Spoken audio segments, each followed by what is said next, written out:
You think a few U.S. Navy ships and government insurance guarantees just saved global trade? You think the S&P 500 cutting a 2.5% intraday drop to a sub-1% close means the panic is over? You are completely wrong. Washington isn't fixing the Middle East, it's applying a temporary Band-Aid.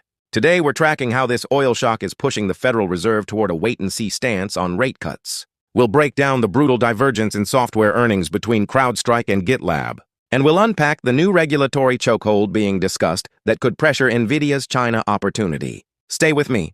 Surviving this market means knowing who can defend margins. Dip buyers are leaning on headlines after President Trump said the U.S. could escort tankers through the Strait of Hormuz and ordered government support to provide political risk insurance and guarantees for maritime trade. But the real threat isn't just the ships, it's the cost of capital.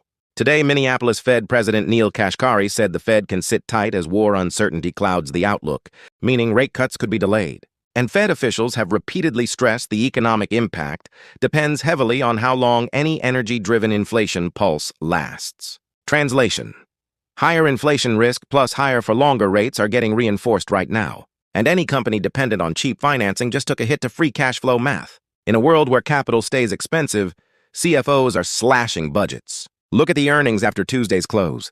CrowdStrike beat on EPS and revenue and guided fiscal 2027 revenue above expectations because cybersecurity is a non-negotiable survival spend. Now look at GitLab.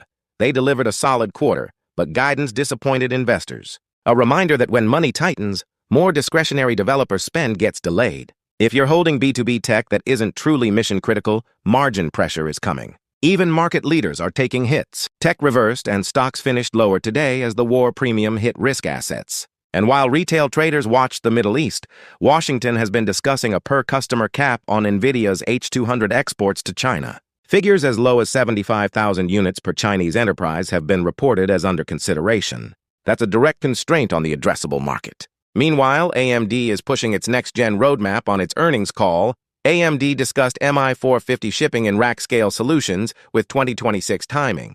Between potential export caps and more supply coming, Nvidia's pricing power is being tested, not destroyed, tested. Stop trading the geopolitical noise and watch the data that sets margins. Tomorrow is Wednesday, March 4th. Key checkpoints include ADP at 8:15 a.m. ET and ISM Services PMI at 10 a.m. ET. If services prices stay hot while hiring cools, stagflation pressure will punish any stock without pricing power. This isn't financial advice. Keep your eyes on the margins. I'm Wilson, and I'll see you tomorrow.